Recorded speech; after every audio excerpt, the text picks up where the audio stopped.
y'all hear me? Good. I want to thank everybody, all the guests, just for coming out, just to support everybody who graduated this year, man. Thank you.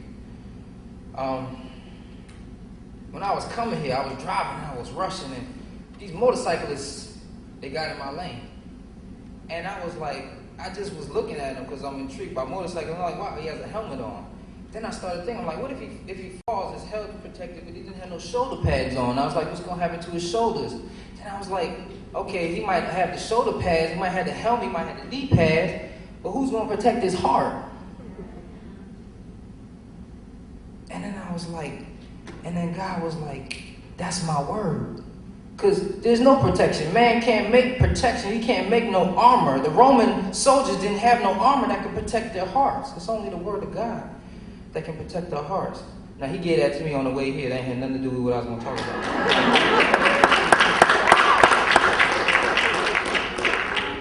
about. So, tonight, I'm supposed to talk about the heart. I'm supposed to talk about the heart. And so I just decided to write a letter to the God that I know. Since meeting you, I have not been the same. It began back in December 2003. I remember the day clearly. My life was hell, and all I could see was gray. I had reached my lowest of lows. I was below the surface. There have always been times when I had someone to bail me out, but not this time. I was scared and filled with the fear of the unknown. And I just didn't know how to deal with the situation, but I did know what I was feeling. I didn't even know, now I'm talking to God, I didn't even know you at the time. God, you were the furthest thing from my mind.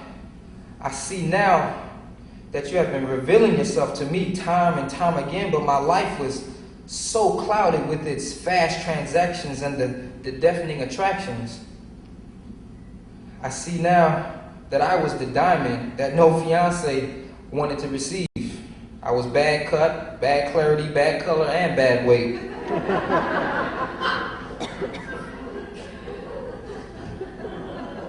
All the energy that I exerted amounted to nothing. You decided to use me. Now, I won't ask you why, but instead, I'll let you know that it still amazes me. It's tough writing this to you, but I know it's only because of you that I've been able to make it through. You have shown me grace and mercy, and so have my professors. In abundance, and for this, I am thankful.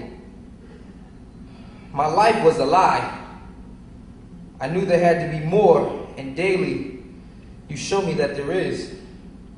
In this great story that you're composing, you've given me, a leading role in it.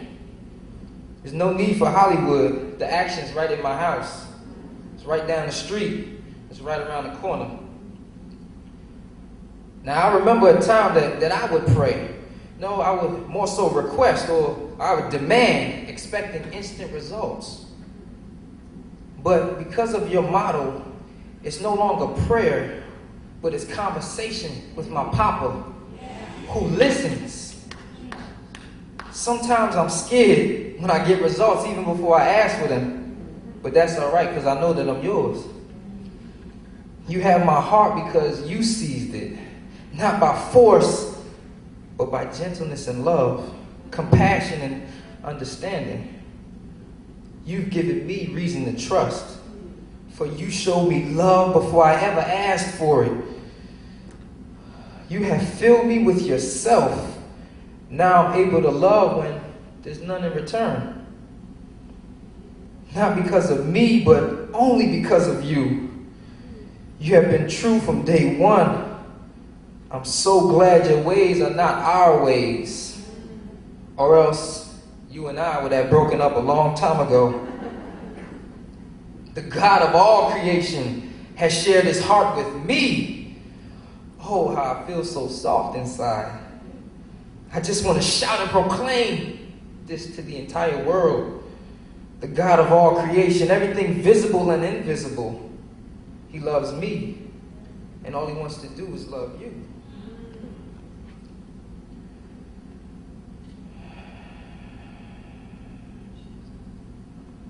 It's so beautiful, the love of a father. Father, I ask that you would restore my earthly father and all the other men that you have put over me, and reveal yourself to them, please. You told me that people won't come because they don't know you. They don't know you. They don't know your character, your ways, your thoughts, your intentions, and your love. All they heard of is your wrath. And so they stray and they stay away. But you so loved the world that you gave yourself. You died so we could be set free. Oh, glory, you died for me. Even though I still have a hard time getting my mind around that, I understand the sacrifice. I understand that you did what no one else could or would do. It's one thing to die for a family member, but to die for a perfect stranger, the whole world at that, past, present, future, all needs were met in one single triumph. You ended it once and for all. You fulfilled the law and broke down the wall. Now, not only can we talk, but we get answers back. The power of God, who is alive, his son is the only reason that I can stand here and testify. I never knew God.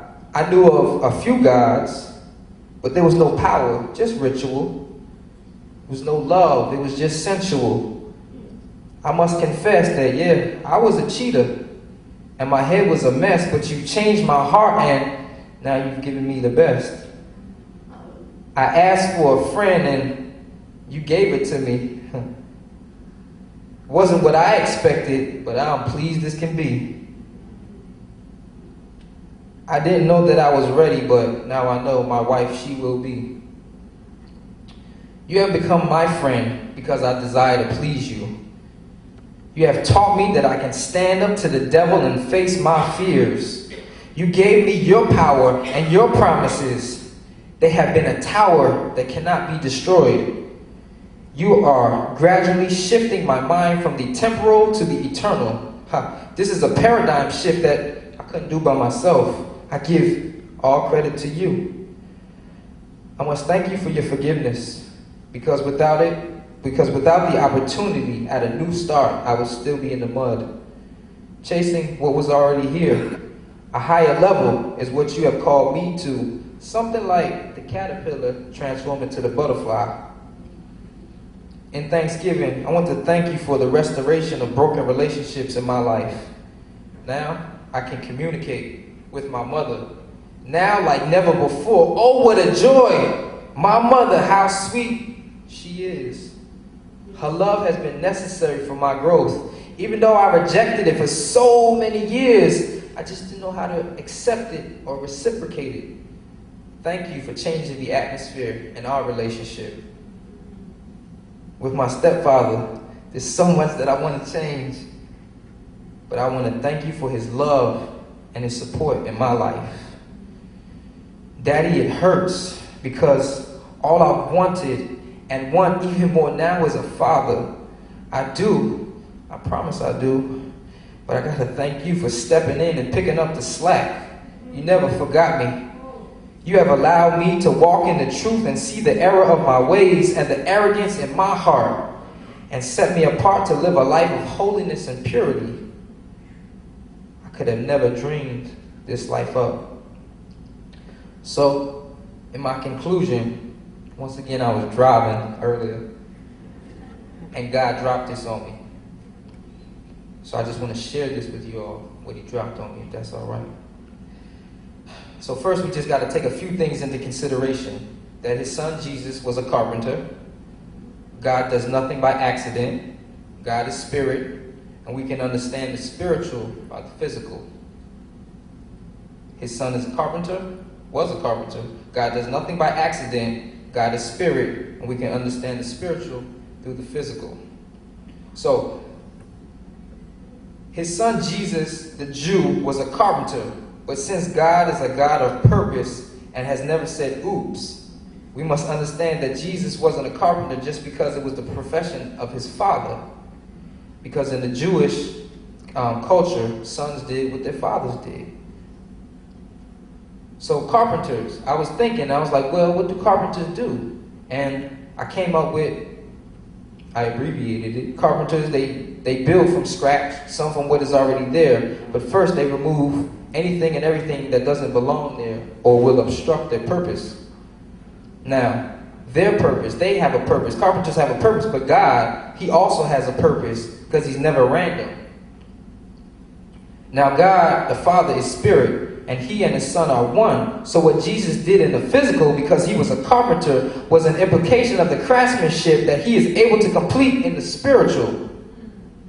He has come, and in this power, he is able to build us from the inside out by removing all that obstructs his purpose, thus conforming us to his perfect image and likeness. That's what he dropped on me earlier.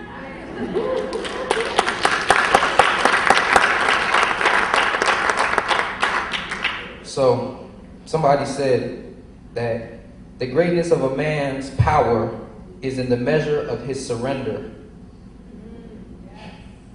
So I just want to thank God for crippling me and locking me up, literally, and confining me so that I could no longer run and keep on pushing, trying to figure life out on my own. But in reality, I was actually growing further from him and making life worse for myself. So I thank God for giving me the strength to surrender.